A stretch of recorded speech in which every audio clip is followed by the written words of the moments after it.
देखिए, ये बीजेपी का पेपर लीक कांड है और पिछले 2 साल में 2 करोड़ युवाओं की जिंदगी बर्बाद हुई है पेपर लीक के कारण।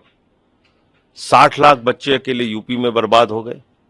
पुलिस भर्ती की पेपर लीक, उसके बाद नीट का पेपर लीक, उसके बाद यूजीसी का पेपर लीक, कभी गुजरात में कोई परीक्षा होती है उसका पेपर लीक, कभी बिहार की परीक्षा का पेपर लीक, कभी यूपी की परीक्षा का पेपर लीक, कभी महाराष्ट्र की।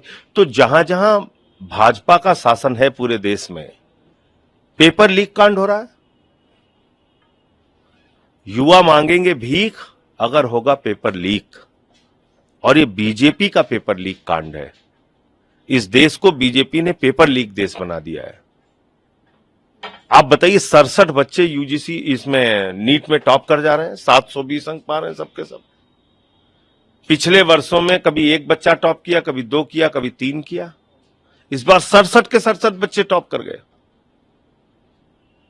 कल्पना कीजिए आप, एक लड़की फिजिक्स में फेल हो गई और वो नीट में टॉप कर रही है। आप मुझे बताइए, एक ही सेंटर से 6 बच्चे टॉप कर रहे हैं, बहादुरगढ़ में हरियाणा से।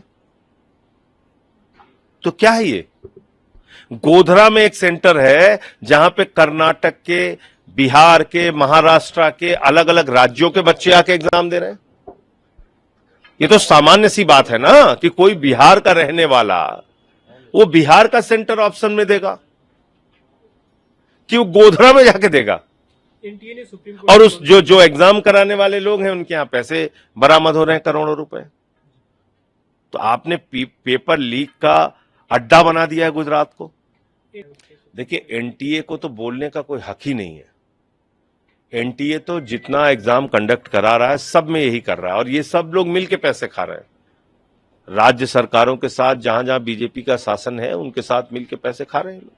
आप लोग क्या संसद में आपने बात की? निश्चित रूप से इस मामले को उठाएंगे। क्या विपक्षी दलों से इसे लेकर बातचीत हुई कि हम इंडिया गठबंधन के सारे दलों से कहेंगे कि इस मामले को पुरजोर तरीके से सदन में उठाया जाए।